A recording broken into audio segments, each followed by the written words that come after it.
understand you now. You're fulfilling your destiny. Show me again the power of the darkness. D20 Radio, where gamers roll. D20radio.com.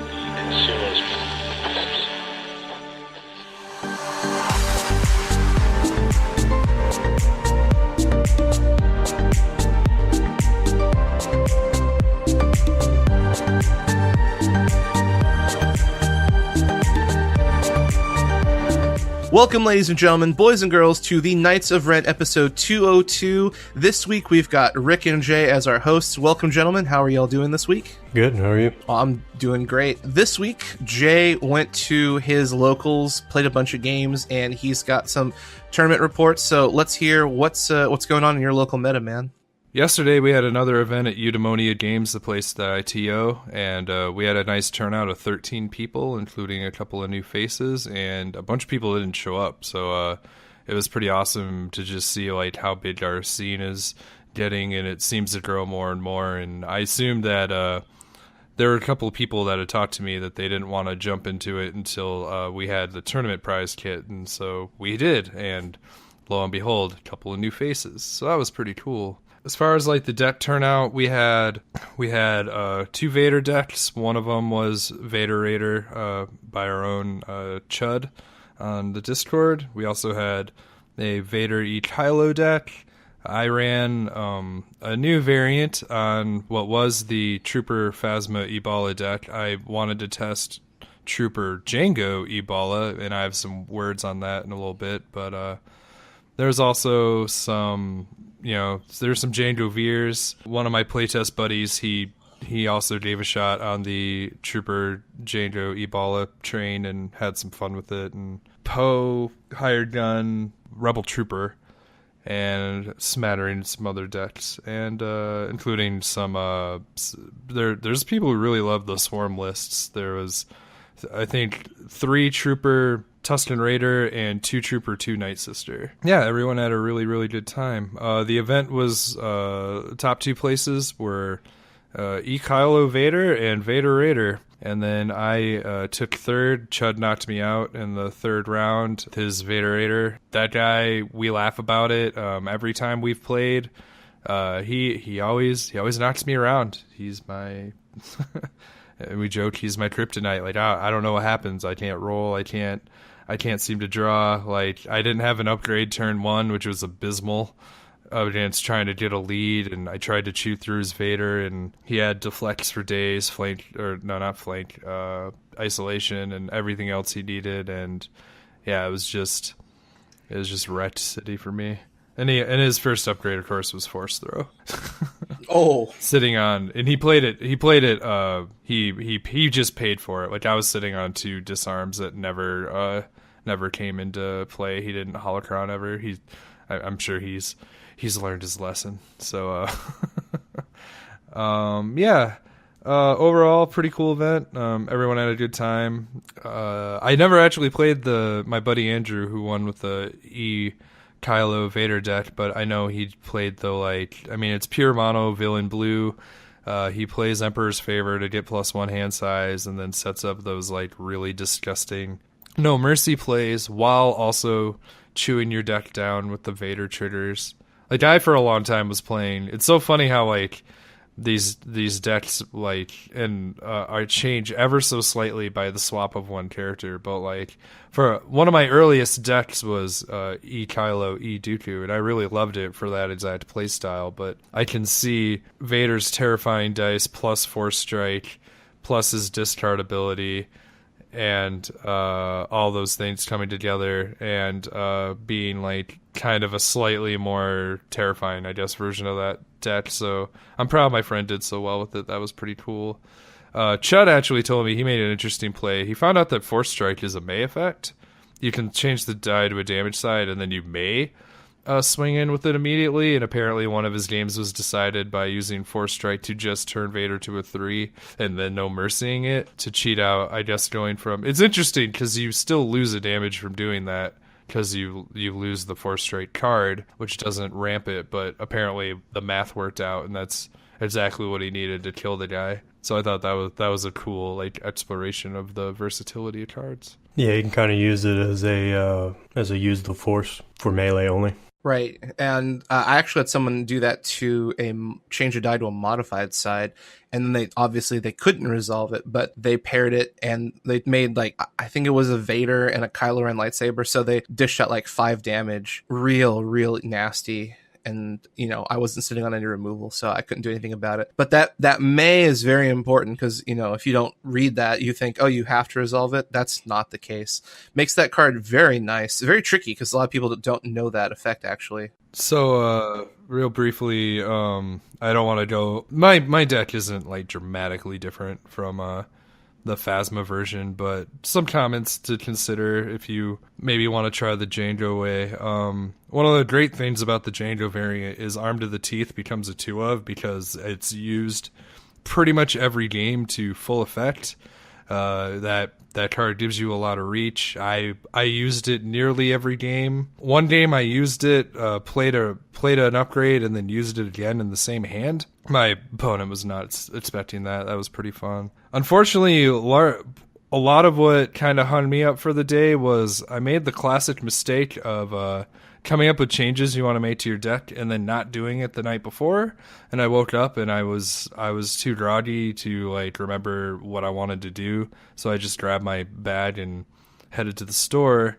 And sadly, I totally forgot to swap in. I had taken out the best defense, but one of the phenomenal things about this version of the deck is the Trooper. The Trooper gets to run free. Your opponent is going to attack Django and Bala first, almost guaranteed, unless they get those like lucky, in case they can one-shot the Trooper, but they'll probably go after Bala for that. So Trooper gets to do whatever the heck he wants, which means he's going to get all the redeploys, and you can still best defense him, and he'll probably still be around. So I wanted to put that back in my deck, and I didn't. And then I totally meant to add in Fight Dirties. Fight Dirty is something I've wanted in the deck for a while, but only relying on Balatiques and Jetpacks seemed a little too small. I know Django only adds 1 more yellow die, but paying 1 for 3 when the dice aren't cooperating with you is still more than like paying for a 2-shot, and even 1 for 2 is still like average. I've wanted it in there for the cases where I reroll Bala and I just don't get anything and I'm out of cards till I try and turn his refresh into something substantial. You can just pay a resource and still hit for 2. It's more indirect damage. It's more, like damage that they're not prepared for when they just see like, God, my Jetpack only rolled 2 shields yesterday. That was the only side it knew. It was crazy. So yeah, I really wanted those in my deck, which would be in place of the Duggins and the Unpredictables I've been running now. And just to spit in my face on forgetting to swap my cards out, like literally every game, my opening hand had at least 2 of the cards in it that I didn't want in it anymore. And I even mulliganed 4 cards. One hand literally had 1 Unpredictable and one Duggin. Or no, Probe's what I replaced Duggin with. I had 1 Unpredictable, 1 Probe. I mulliganed 4 cards back, drew both Probes and both Unpredictables. And I was like, I hate you, deck. I hate you so much. Hey, going back to that, the talk about the Fight Dirty, do you think that with the low amount of yellow dice in the deck, it's actually better than discarding a card to reroll? Yeah, in a lot of cases. I mean, it depends on like just how much damage you're trying to get. And again, like it's the same it's almost the same reasons you use Arm for the Teeth. It does cost a resource, so you definitely want at least 2 damage. And I could see with running that, you could make the argument to squeeze in On the Hunt, because On the Hunt and Fighting Dirty go extremely well together.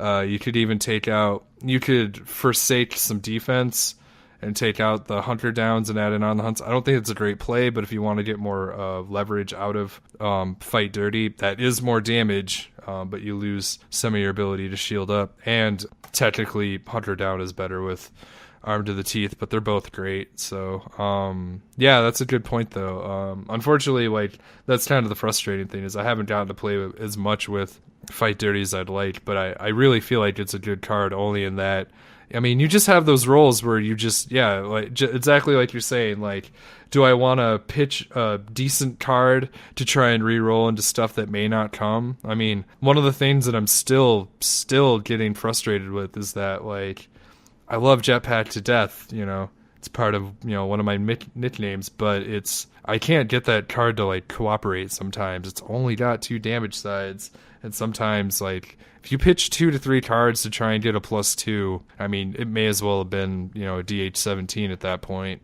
And it's frustrating trying to live that +3 dream. Yeah, and I can see that. I like Fight Dirty a little bit more with something like a Django Jabba list, where you're going to have a lot of yellow dice and you're going to have a lot of dice that don't deal damage. So having that extra reach for it, in the very least, you can discard it to reroll still, but with Jabba especially, you don't have a lot of damage, and sometimes you're just stuck there with Jabba, and the only way you're going to win is if you get that last, like, 4 damage on him. You're sitting with 4 dice on, and you can just throw that Fight Dirty out there. But with a heavy damage dealing deck, like what you're running with a low number of yellow dice, I just see it maybe as being good sometimes. I guess even though you can still make the case that maybe sometimes it's 1 for 2, like you said, guaranteed, as opposed to discarding it to try and reroll to get 3 or 4. You know what I mean? It also plays through your dice quickly, which Right. If you're like fighting over the battlefield a lot, which I've been trying to do more, it also helps in that regard. Yeah, I'll say it's a situational card. It's a risky ad because, like, the way I see it, like, yeah, pure yellow, that card's phenomenal. But like having that 1 extra yellow that, you know, the only difference between like my deck and, you know, like Jabba Django, like dice wise, initially is 1 die different, and I think that's enough to justify sometimes 3 damage. But it's your call. Like there are like Unpredictable and Probe and Dug-In are also great in its slot. I personally just like being able to attack from like as many angles as possible to deal damage. So Nobody ever sees it coming, I'll tell you that. yeah. So again, you know, use your discretion. I think the card's are really cool, and I'm going to keep trying it. But as of yesterday, I am also going to retire that. I'm going to retire Bala for a little while and just make sure I play other stuff, which we'll talk about shortly. I like Jetpack. I've been having the same issue you do with range decks because 1/3 of the card is bonus damage, but it gets mitigated away so easily. And if you don't roll it, you're looking at, you know, 2 shields, a special, other things you don't really want. However, in the current meta, there's a lot of people who are running Vader Raider and the new Vader Jabba stuff, or Dooku Jabba. And I like the special on Jetpack a lot because you get to get rid of melee damage, modified or not. So if you're facing off against like Kylo's lightsaber and they roll that +3, you can get rid of it. If you're facing off against Vader, or, you know, some people are starting to run Luke Bar, that's 2 and 3 damage. You get rid of it, and you get a shield. That's a nice swing because that die is usually getting rid of 2 to 3 damage. I don't see many decks that run 1 melee damage on their die faces. So the trade-off is really strong because you're getting rid of a lot of potential damage and you're getting a shield on top of that, which that sustain has helped me win a couple games because of that 1 or 2 shields that the Jetpack pulled out. So I think it's probably right now a strong tech card. I'm not sure if it's necessarily a 2 of in every deck, but it definitely has its place depending on what your meta looks like. Because if you're seeing a lot of Django Veers, it's not as efficient, obviously. So it just really depends. But it does what it does really well, and I feel like it's a decent card. I still love the card. We were talking before the episode though, and one of my play habits that I've adapted though is when I start a round, and, you know, I have a fistful of cards and I have 2 resources, I often try to make the hard choice of like, am I going to play an upgrade and wipe out my money, or am I going to try to work with what I have and swing in and then use my cards for mitigation? And like obviously early as your characters are healthier, you want to try and risk getting those upgrades on unless your opponent, drops something nasty. But my play habit has changed from I don't rush out Jetpack as much as I used to.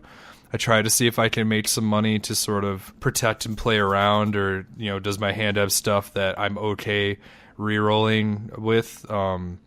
But the card that I do always play, obviously DH17, because it only costs 1, and that's like what makes it beautiful. I wish I saw that card more yesterday.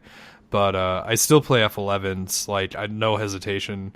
4 damage sides, like, go. That card, like, does everything I want it to.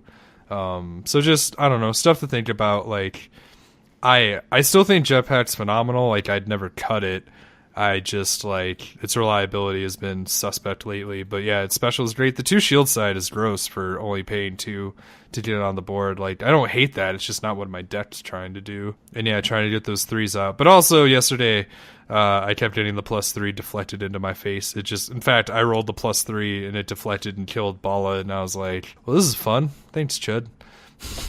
Yeah, I like it a lot more when you can run it with Awakening, obviously, to make those damage sides more consistent. But like Sugi was saying, its stock goes way up when you have a meta that has a lot of melee damage in it. The worst thing in the world is when you roll your Django and with the Jetpack on and you get that special and you're the only one sitting there with the melee damage side.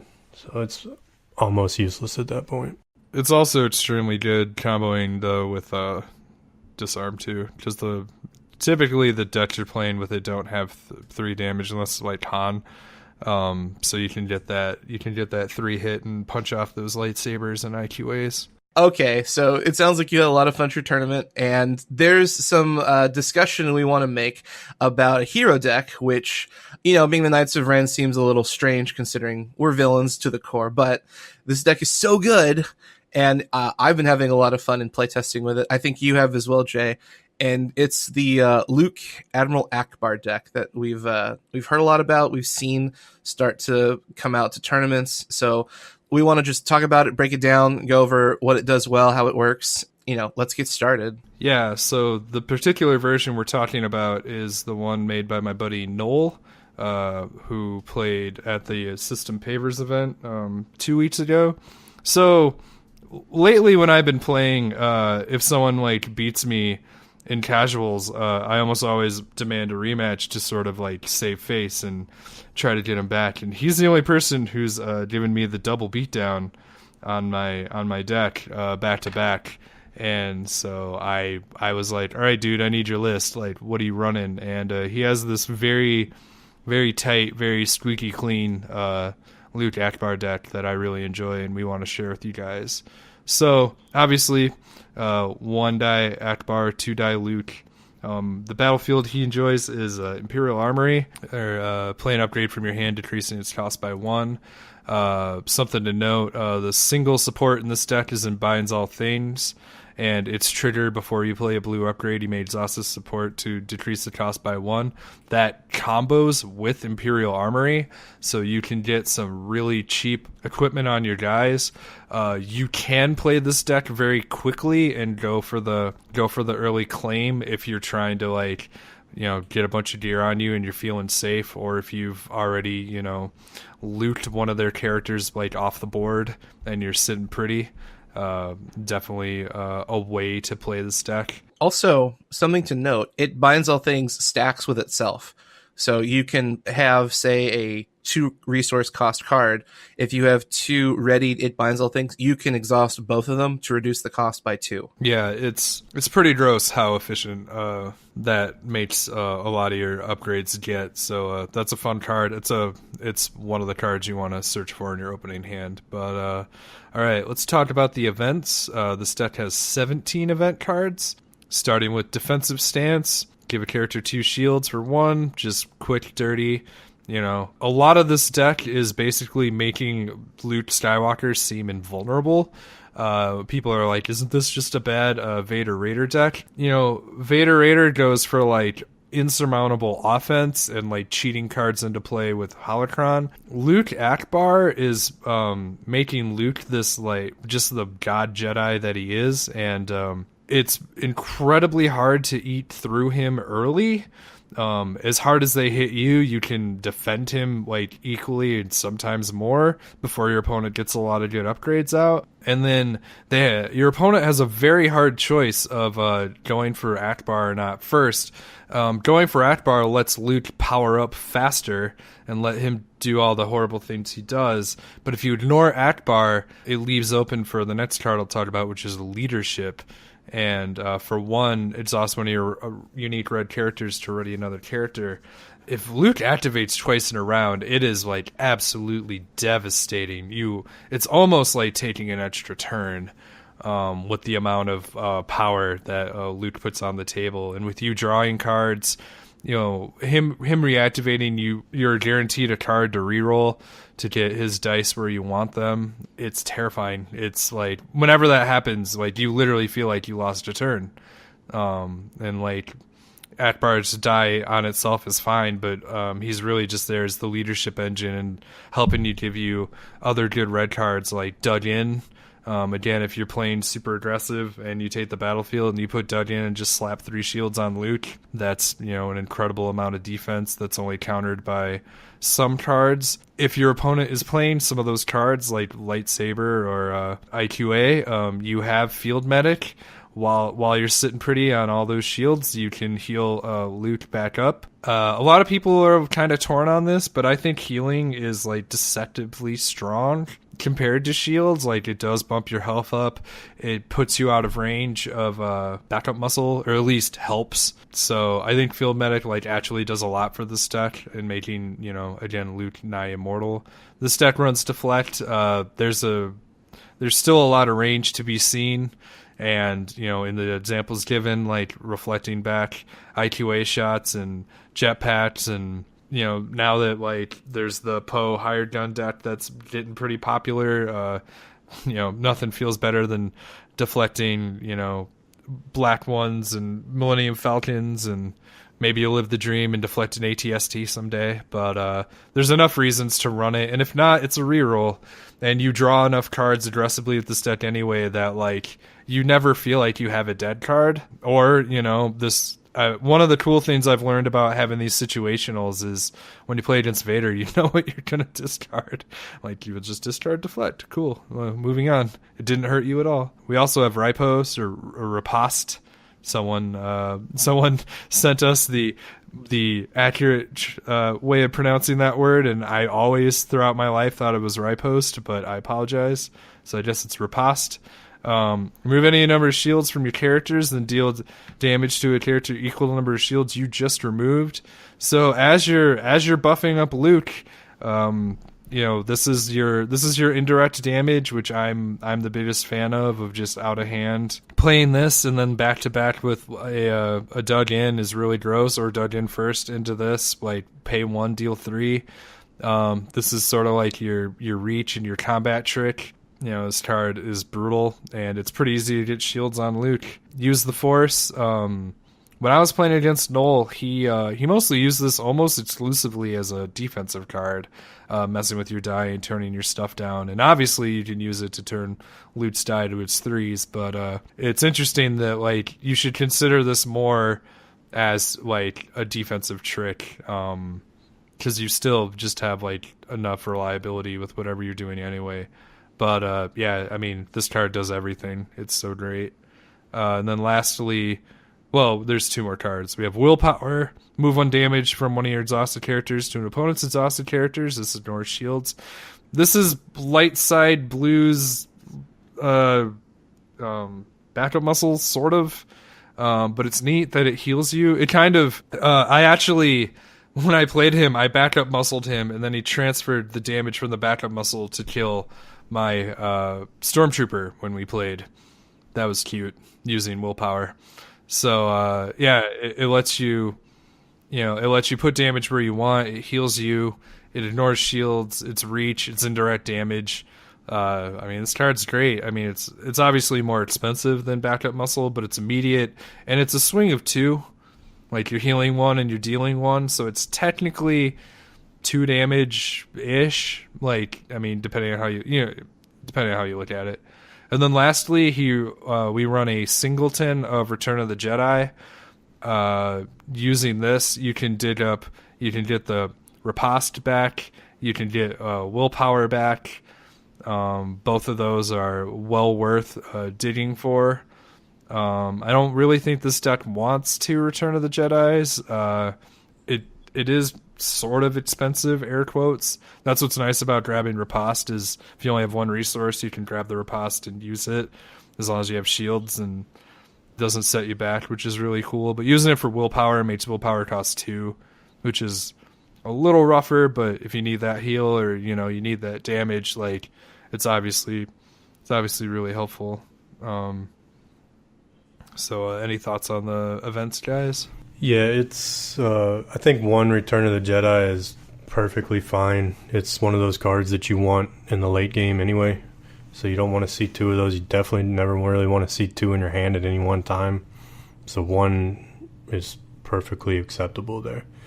And really your only targets in this deck are defensive stance, deflect, riposte, use the force and willpower, and paying 2 for use the force is not good.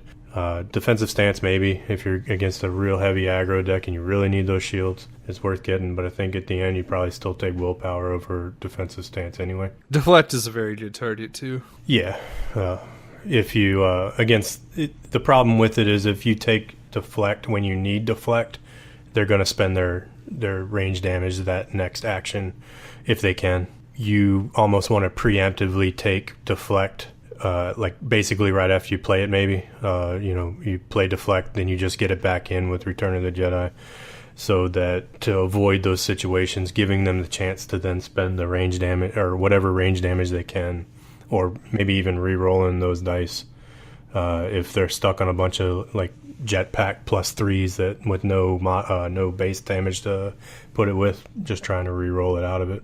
I like the event suite a lot because it's well built around the strengths and weaknesses of the deck. So you're trying to keep your characters alive. Ackbar is one of the squishiest named characters in the game, and so you're looking at defensive stance and dug in to keep him alive, and that's fantastic. They're well costed, they're hyper efficient. I mean, 3 shields for 1 resource is amazing, especially with a deck this fast. You're going to more consistently grab the battlefield than a control deck or some other aggro decks.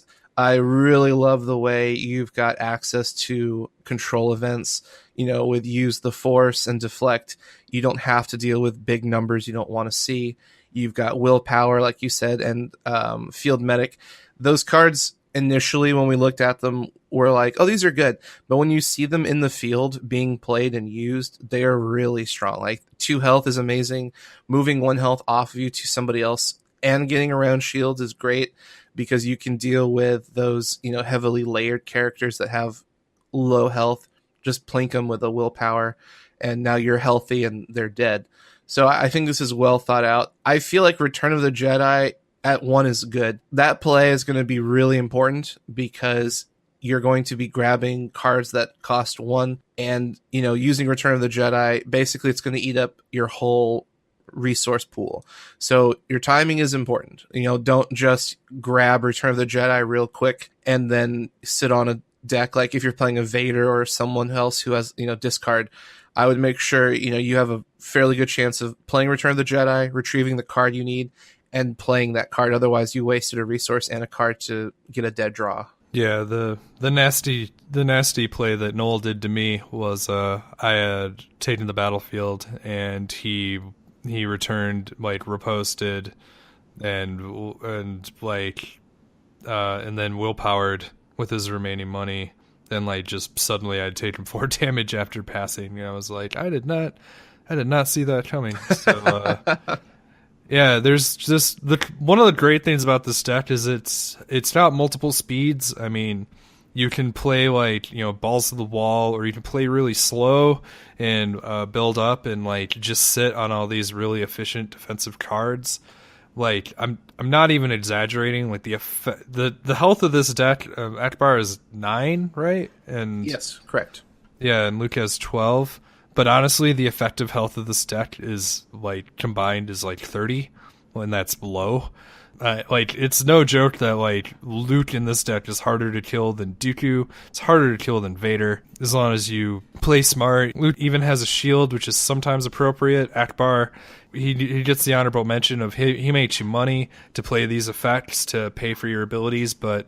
And the 2 focus. Never underestimate that. Yeah, the star obviously is his ability to swing 2 focus. I mean, if you have enough upgrades on Luke, and you have the right stuff, it's sometimes appropriate to spend a Luke focus into an Ackbar focus to then flip like your other Luke die and one of your equipment if you can get that much out of it. Like, it's just it's not something you often do, because a lot of times like you can get Luke where you want anyway, but it's an option, and it's gross. Like, Ackbar is just like this perfect little helper. While he's alive, your opponent probably won't use their last card to reroll with, so you can expect per hand 1 less reroll, which is honestly pretty relevant. The events, like when I'm playing this deck, I really, really want to see leadership turn 1, because I personally feel like leadership has way more momentum early game over late game, especially if you're rolling well with Luke. And if you get those god rolls, 12 damage turn 1 off of Luke is just stupid. I mean, I'm not saying it's going to happen every time, but the thing is, it is very possible with a turn 1 or turn 2 leadership to see 5 to 8 damage fairly consistently, and that kills a lot of stuff real fast. So if you can mulligan into leadership, I would definitely recommend. That card is so good early game. I personally try to get 1 item on Luke first for value, but I don't disagree.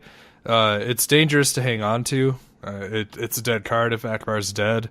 And you, as much as you want to live the dream and have like double lightsaber, raise staff, or like force throw on Luke, and then like go for the maximum impact, honestly, do it when you have 1 upgrade, and it's usually enough. Yeah, I mean, it's dead if Luke's... It's a dead card if Luke's dead, too. So, I mean, it's not something that you want to hold till the end of the game. Like, you're not going to be able to get through every game where Luke and Ackbar survive. I mean, it does happen with this deck. I've seen it. One of your characters, either Luke or Ackbar, is going to die, so leadership is better in the early and mid game than it is in the late game. It's not something you want to hold on to until Luke is decked out with all kinds of stuff, just to get the most value out of it. Yeah, definitely. So, yeah, definitely don't sit on leadership. And I'll even confer with Sudi and say, like, there are plenty of times where if you just have like weaponless Luke, like, it's often good. It's often strong. He's just a house. I'll say it like this. The best way to play leadership that I've experienced is first action or whatever you do. If you have leadership in your hand, roll Luke. See what he does. If you fall out and you're like, okay, maybe you get a shield and a resource, don't use leadership. You're probably not going to get that much out of it. But if you're looking at 4, 5, or 6 damage, you've rolled both of his damage sides, resolve it, and then I recommend using Ackbar to reroll Luke. You get that +1 card, so now you've gotten 2 cards out of that turn. You've gotten more options in your hand if you need them. You have the potential to do another 4 to 6 damage, and if you're looking at a bunch of weenies, say you're facing off against Balatik, or you're facing off against something with troopers or Night Sisters, that's an easy kill. And that's 1 less die they have access to. That's 1 less color they have access to, potentially, if you're looking at, rainbow decks where it's like 1 red, 1 blue, 1 yellow. It does depend on the state of the game, but if you're in a good place and you are in killing distance, I don't foresee using leadership as a bad decision. Even if you get, say, a shield and a resource, you're still doing well, and you've put your opponent into a really tight situation. Yeah, and it's not like Luke has any modified sides on his die. You're going to get to use whatever you roll on him, unless it's a blank, right? But you drew a card that you can re-roll. So, yeah. All right, so to round off this deck, again, there's 2 supports. They're both It Binds All Things. And then lastly, we have 11 upgrades, which are 2 Force Throw. Force Throw is arguably still one of the most powerful cards in the game proper. Blue character only, 3 cost. Its die sides are 1 range, 1 disrupt, 2 disrupt, special, miss. And the special is remove a die to deal a character damage equal to the value showing on that die. Specials and blinks are zeros. This card is like the perfect defense, perfect offense. Throw their stuff back at them, and you've removed and dealt damage.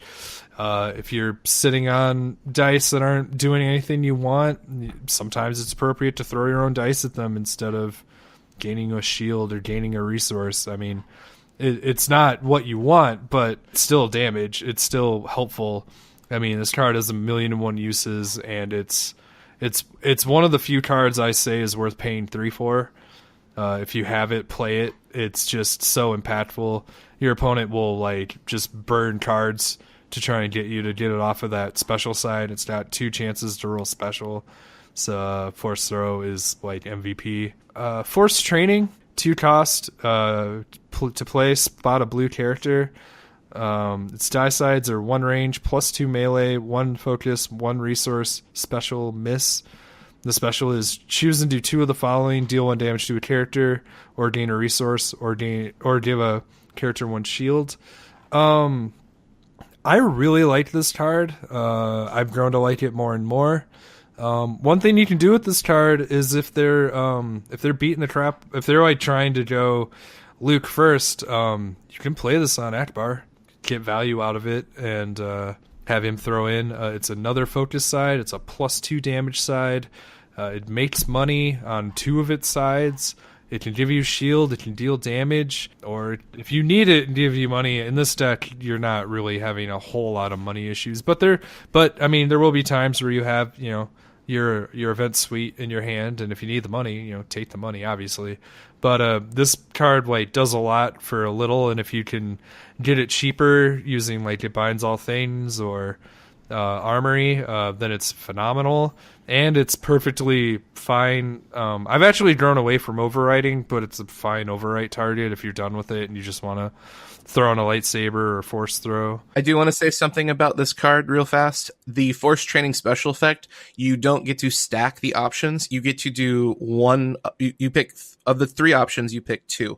So you don't get to do 2 damage or 2 resources or 2 shields. It's a damage, a resource, or a shield. So do be aware. You can't be like, oh, hey, this deals 2 damage. That's not how it works. That's not picking 2.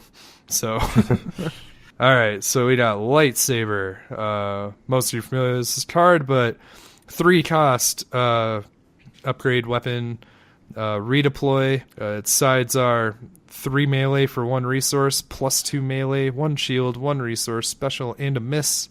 Again, redeploy, and the special side is deal 2 unblockable damage. I don't love lightsaber, but I do think it works fine in this deck. Yeah, I like it if I pay 2 for it. I'm still sad that you have to pay for the 3. Its +2 is only 2 for a 3 coster.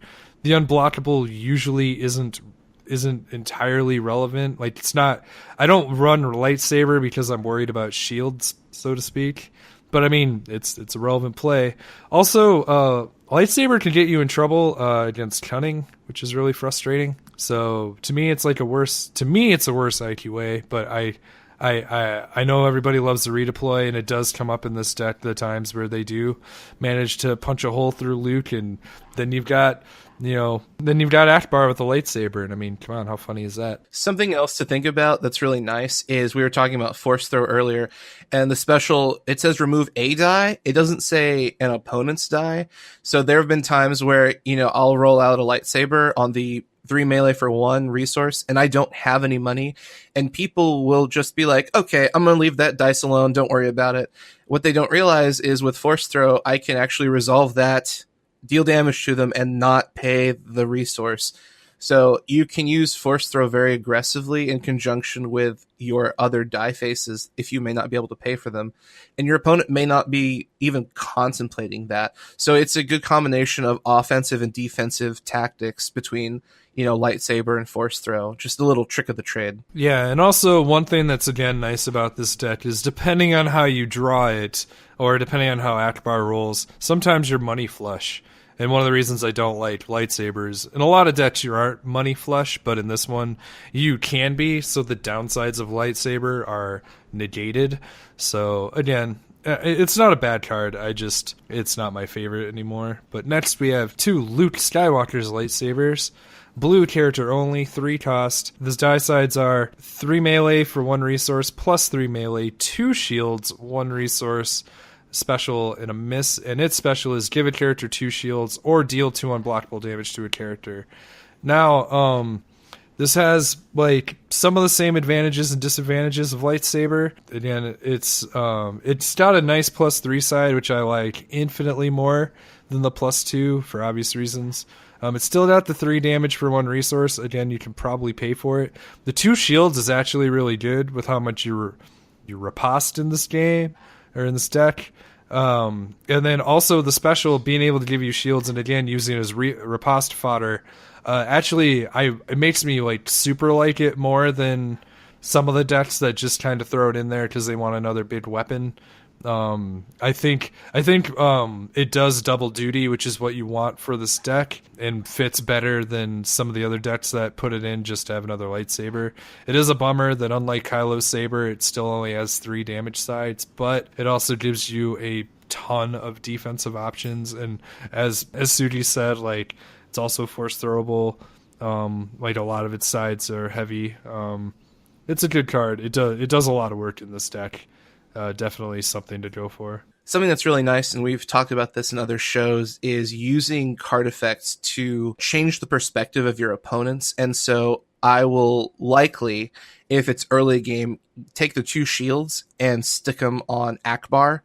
And now my opponents tend to want to poke down Ackbar. So if Luke is kind of hurting on health and he's just gotten burst down, for some reason, putting shields on characters, players tend to want to get rid of shields instead of attack a character that's within striking distance of death.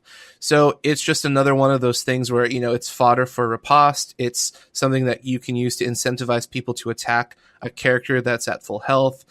Just all kinds of flexible things that this card offers, which makes it, I think, very much more valuable than lightsaber. Both are good, but I'd rather see Luke's saber over the standard lightsaber. Yeah, I mean, the only thing wrong with Luke's saber is you lose the redeploy. I mean, other than that, it's just 1 point better than a lightsaber in almost every way. Yeah, and unlike a lot of like decks where you can get a lot out of redeploy, one of the unfortunate things is Ackbar doesn't do a lot with a lightsaber. He can still focus into the 3 damage side and hit for 3. Like it's not game over, but unfortunately, like you don't get as much value compared to other decks. So lastly, to round it out, this is a card that has grown in favor on a lot of us. Rick's liked it since day one. I didn't play Heroes enough to appreciate it.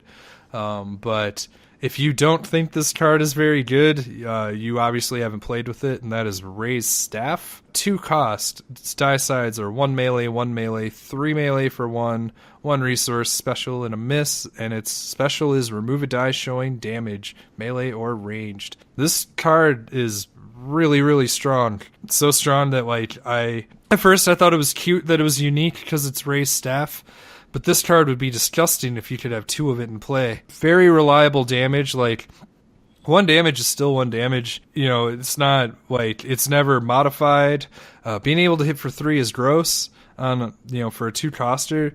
Like, it hits as hard as a lightsaber for 1 less. It's crazy. Still makes money. Its removal potential is very helpful. Like, nothing this card does is bad. And, I'm actually more excited to see this than regular lightsaber. I'm not kidding. To me, it does more. Its removal potential is great. Noel beat the crap out of me with just Luke and Rey's Staff. That was in one of the games. That was all he equipped, and it's all he needed. And he focused in that 3 side and made me cry. And the nice thing is about the removal effect from the special is its modified sides are included in that. So if you're facing down, hey, they rolled like a 1 melee damage, but they have the +3. If you're facing another Luke bar deck, or say like a Kylo Saber, and you're looking at +3 modified sides, cool. Rey Staff can deal with that too. Yeah, it's good. It's if you're running heroes and you're running melee, 2 of. Yeah, I agree. It doesn't. It's funny. It doesn't seem like a lot, but it's incredibly efficient. It can hit hard when you want it to. It makes money. It's a defensive trick. It's great. Did I miss anything, Rick? One with the Force, baby. Well, yeah, the other thing I was going to wait to say until you said one with the Force, but what Rey's staff is really good at is putting out early and then overriding into one with the Force. It's like you just crack the staff over top of your knee and you have a one with the Force on it now. So basically 2 cost, 1 turn, then the next turn you will always be able to overwrite Rey's staff on the one with the Force. Yeah, so lastly, so every card we've mentioned has been a 2 of. Sorry, I didn't explain that earlier, with the exception of Return with the Jedi. So the other 1 of to round out Return of the Jedi and make this deck 30 cards is one with the Force. This card's beast. Blue character only, costs 4. Its sides are 3 ranged, which always makes me laugh. 2 focus, 3 disrupt, 2 shields, 2 money. That's right, there is no miss side on this card. And then its ability is before attached character is defeated, this upgrade becomes a support for the rest of the game, and it starts ready. This thing is crazy. I still laugh that somehow the ghost of Obi-Wan can shoot you. But, yeah, I personally jokingly call this card Ghostface Killer. But because my opponent rolls 3s on it like it's the only side on the darn thing. But, yeah, this card, it hits hard. It gives you a lot of focus options. It gives you shields. It can make you a lot of money if you need it. But it's very versatile. Focus is mainly while you run it. And, I mean, no one's sad at 3 damage. If you lose the character, it stays in play, which is bonkers. So if Luke's about to fall, slap that on him, try and roll it out, and then if he dies, you still got it. And maybe Ackbar and the ghost of Obi-Wan can carry you to victory, and I've seen it happen. This card is very hard to get 2 out. It's kind of surprising that it's not unique, but I still think your deck really only wants 1. It's tricky to get out early. There really isn't a lot of other stuff that you'd want to drop the number down on. I do honestly think you want 2 Luke Sabers if you got them. Yeah, this card is disgusting. One of the things about set 1, villains have holocron and you can cheat out that mind probe. I shudder at the idea if heroes got a holocron and could just plop out a one with the Force really quickly. That's just I don't know what I would do in that world. That's Rey staff for you. Yep. But it's the reason I think this is a 1 of in here is that you can only put it on Luke, and you never want 2 of these on Luke, because at that point now you just have a whole lot of focus with nothing to focus. You see what I'm going at? Yeah. Ackbar already has a 2 focus side on him. And if you were to have 2 one with the Forces out, you're basically just focusing 1 to the 3 range damage, and you're running out. You don't have enough room to have other things out that you would want to focus to. So you're limited, being that you're limited to only 3 upgrades on a character. I mean, granted, you could load up Ackbar with Force trainings and lightsabers, and Luke with the one with the Forces, but still, I think 1 of them is all you really want to ever see in this game, in this deck. And you have a lot of draw in Luke to be able to, not so much draw, because that's not really the correct term in this game, since everybody can just pitch down to draw to 5, but it's card. You get to pick what you're going after, right? So you're going to draw almost every turn. You're going to have 6 cards. You're going to be able to choose what you want to discard and draw to. So having the choice allows you to run a couple of these 1-ofs in here that are really good cards, but you really only ever want to see 1 in a game. So now that we have the full list, this is again what we agree to be probably the efficient, again, there's other cards that you can run in here. A card I tried to squeeze in very, very hard, but there really isn't a slot for it. As much as I love this card to death, I wanted promotions in this deck because I want to put promotions in every single deck, but this deck really can't fit it. But getting, again, Ackbar is probably not the target, and giving him, more focus, more money, another card draw to dig for the other cards that you want. Like, I really love promotion. If you don't have some of these cards, I would definitely put in promotion. But I do think this is what we've listed is one of the more ideal builds. You can play more defensive tricks if you want to, like Force Misdirection is definitely something to consider. I know a lot of people like Mind Trick. There are other like blue options to keep you around longer. I do think though that again, like, we have a lot of it covered with what we've done. Again, you're trying to make Luke immortal. When things go well, like, he's just unscratched and unscathed and in such a good position that you're throwing shields. Like, shields become weapons, almost better than what Qui-Gon tries to do, unfortunately. But Luke is a house, and this deck's very fun. Yeah, one of the things that I noticed when building this is that there's just so many cards that you want to try and squeeze into this deck, this pairing. Red, this one doesn't have a whole lot of the red cards in it, but you've got a lot of cards that you can make a strong argument on to put in here. A couple of them that I like is Resistance HQ. It's a 2-cost red unique support that exhausted and discard a card from your hand to give a character 1 shield, and then you ready it unless they pay your opponent pays a resource. So that you can use that to disrupt your opponent's money, or you can just load up shields with all the cards that you're drawing in this. Again, promotion, like Jay was saying, you can make a good argument to put that in here. Even cards like Survival Gear out of red, it's basically a better Jedi Robes in this deck, I think. It's got melee damage sides on it. It's got focus. It has shields. It doesn't have a blank on it, and it's only 2 cost. Plenty of other red like events that you could run in here, like defensive position.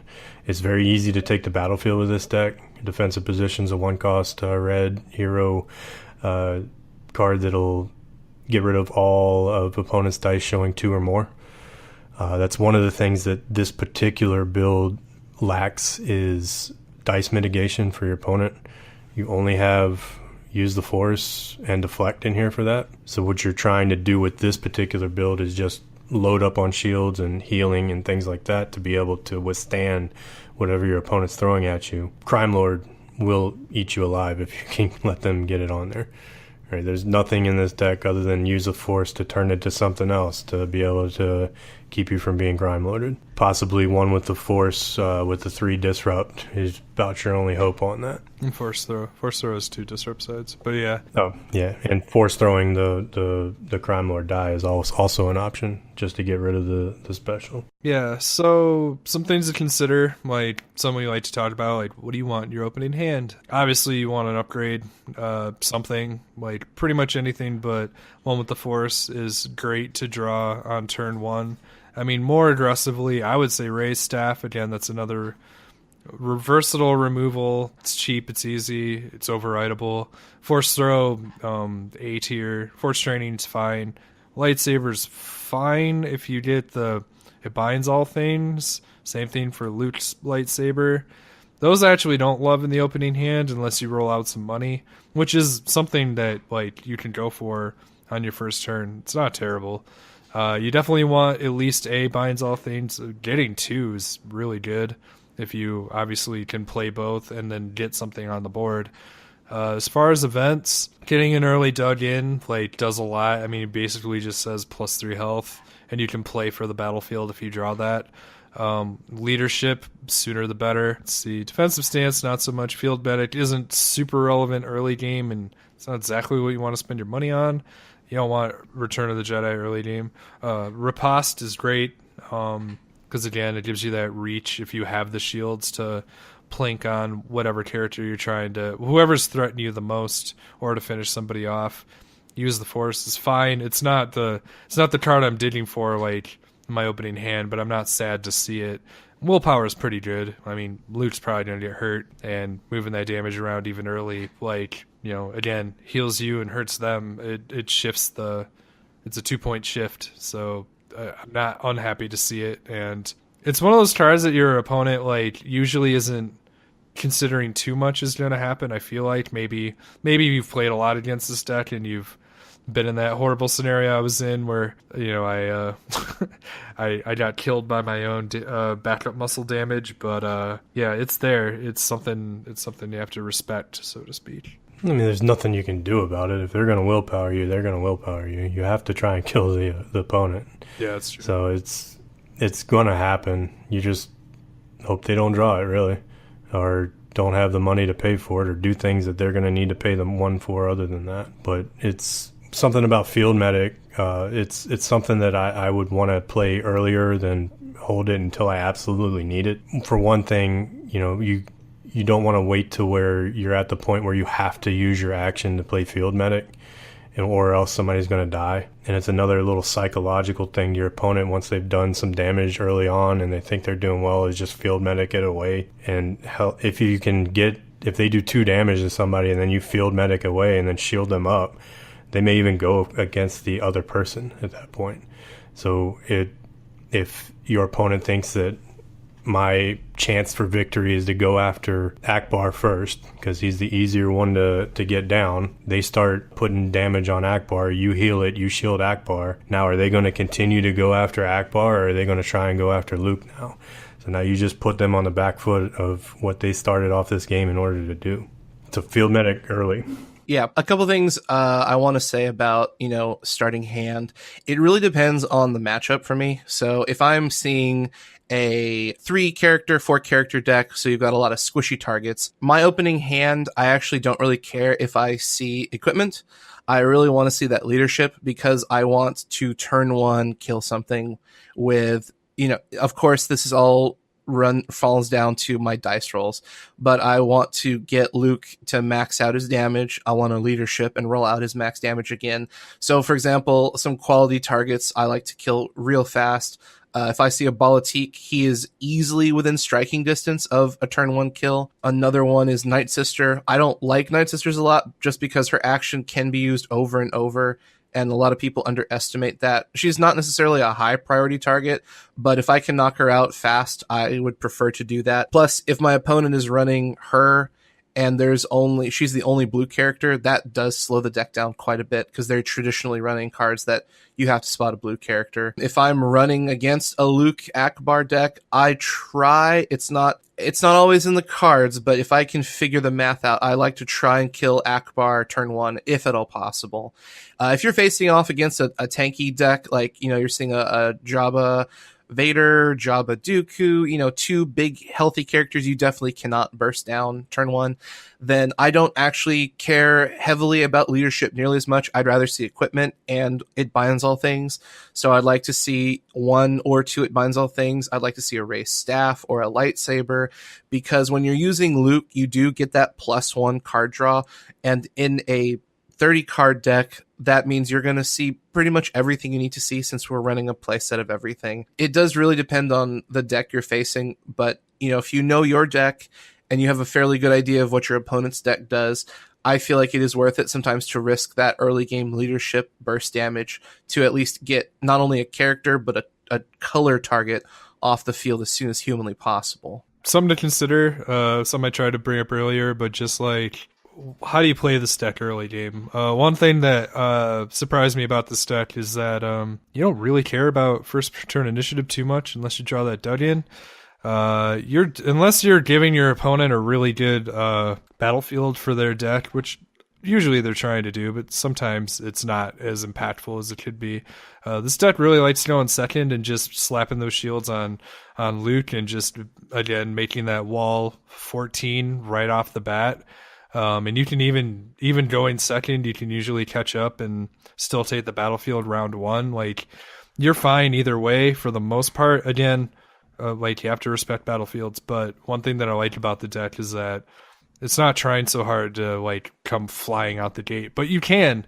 That's the cool thing, is like the deck plays at the speed that you want it. You can be slow and tanky, or you can go for the almost Vader Raider like Hulk smash play style not as well, but the focus can get you there. Don't think that you have to play quickly to play this deck well. Obviously, pick the priority targets. I do think, like, I often do try to, like, kill weaklings with a 2-character deck to try and just, instead of trying to burn down their larger, more impressive target, I'd rather just get dice off the board. Because again, like, this deck isn't super great at mitigating dice. Obviously, though, like, if you're up against Crime Lord, try to murder Jabba. Like, there's matchup considerations you have to make. But overall, I just really appreciate that this deck kind of can play at any speed.